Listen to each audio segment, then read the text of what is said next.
बोल।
अपने साथियों के साथ गेम खेल रहे थे।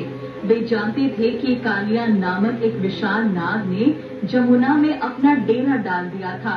उसके भयंकर जहर से वहाँ का पानी जहरीला हो गया था। अचानक गेम खेलते खेलते यमुना झील में गिर गए। सभी बाल सखा दुखी हो गए। कान्हा तो यही चाहते थे, गेंद का तो बस बहाना ही था और उनको जमुना में था जाना।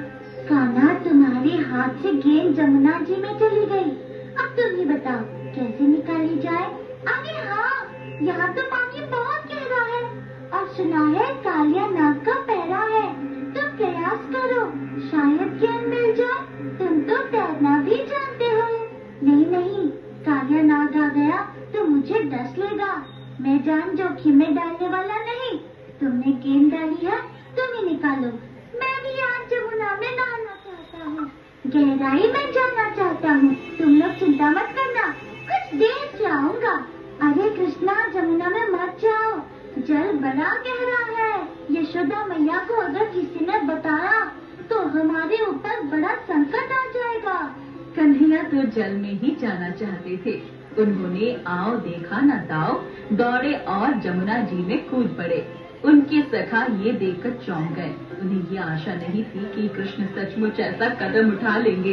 वो परेशान होकर चिल्लाने लगे, कान्हा, अब बाहर निकल आओ, जान का खतरा है।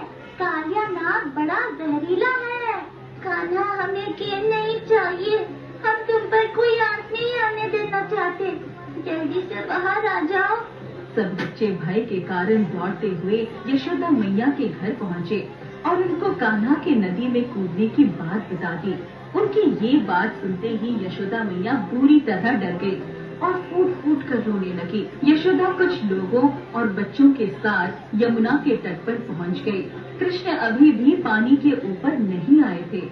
लल्ला, कहाँ हो? जल्दी से बाहर आ जाओ, मेरा दिल बैठा जा रहा है। लल्ला, बाहर निकलो, जल्दी से बाहर आओ मेरे लाल। नदी के अंदर कृष्ण को देखकर कालिया नाग की पत्नियां आश्चर्यचकित हो गई। वे उन्हें वापस जाने के लिए कहने लगी, हे बालक, तुम कहाँ से आ गए? हमारी बात मानकर यहाँ से चले जाओ। तुम बहुत छोटे हो, यदि हमारे पति जग गए तो तुम्हें जीवित नहीं छोड़ेंगे।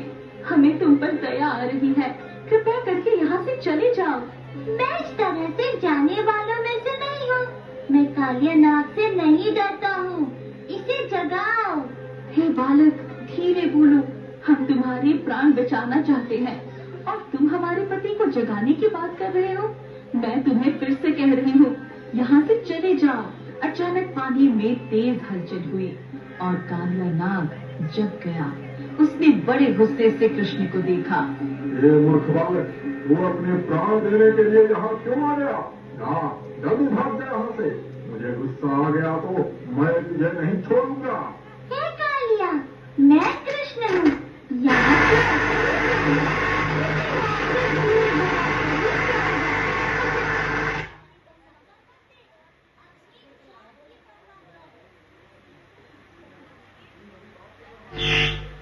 मैं अपनी मौत को वचन दे रहा है। मैं भी तुझे मजा चखाता हूँ। ठीक है, मैं भी देखूं कि तू मुझे कैसे मजा चखाएगा। अपने मुखर द्वारा जहर छोड़ा, लेकिन कृष्ण पर उसका कोई असर नहीं हुआ। वो मुस्कुराते ही रहे। कालिया के मुंह से आग निकल रही थी, लेकिन कान्हा पर कोई प्रभाव नहीं पड़ रहा था। अचानक कृष्ण उछले और कालिया के फन के ऊपर खड़े हो गए। वो एक फन से दूसरे फन पर चढ़ते हुए कथक नृत्य करने लगे। उनका नटराज रूप देखकर कालिया की रानियां अचंभित हो गई। कालिया घायल हो रहा था। पानी के बाहर अब सभी लोगों को कन्हैया कालिया के ऊपर अलौकिक नृत्य करते हुए दिखाई पड़ रहे थे। कृष्ण जी ने कालिया का मान मर्दन कर दिया, इसलिए बलराम के भैया को नाग नथैया भी कहा जाता है। उन्होंने बुराई पर अच्छाई की जीत का मानवता को एक बड़ा संदेश भी दिया। यमुना किनारे खड़ी हुई यशोदा अपने लाला के इस रूप को देखकर अचंभे में पड़ गई। कालिया का प्रत्येक फन घायल हो रहा था, उसका घमंड चूर हो गया। उसकी रानियों ने कान्हा के सामने हाथ जोड़ लिए। हे प्रभु, हम तुम्हारे चरणों में प्रार्थना कर रहे हैं, मेरे पति को प्राण दान दे दीजिए। मुझे क्षमा करें प्रभु, मैं आपकी शरण में हूँ और आपकी हर आज्ञा मानने के लिए तैयार हूँ। मेरी बात सुनो, जहाँ से आए हो वहीं वापस चले जाओ। यहाँ का पानी जहरीला करके तुम दूसरों को नुकसान पहुँचा रहे हो। हे प्रभु, यदि मैं यहाँ से अपने पूर्व स्थान पर गया तो मेरे प्राण नहीं बचेंगे, गरुड़ मुझे जीवित नहीं छोड़ेंगे। अब आप ही बताइए, मैं क्या करूँ? हे कालिया, मुझे तुम्हारे प्राणों की चिंता है। एक बात ध्यान रहे कि मैंने तुम्हारे तन पर जहाँ जहाँ पैर रखे वह निशान बन गया है। गरुड़ मेरे परम भक्त है। मेरे चरण चिन्हों को देखकर वो तुम्हें कोई नुकसान नहीं पहुँचाएंगे। तुम निशंक होकर अपने पूर्व स्थान पर रह सकते हो। कालिया ने आदर पूर्वक बाल कृष्ण को जमुना के किनारे पर उतार दिया और हाथ जोड़कर अपनी रानियों के साथ वहाँ से हमेशा के लिए अपने पूर्व स्थान की ओर प्रस्थान कर दिया। वहाँ पर स्थित जमुना का जल फिर से पहले जैसे निर्मल हो गया। माँ यशोदा ने अपने लाल को गले से लगा लिया। इस तरह बाल गोपाल ने जमुना जी के जल को पवित्र कर दिया। सभी बनवारी की जय जयकार करने लगे। जय बोलो कृष्ण कन्हैया की, जय बलराम के भैया की।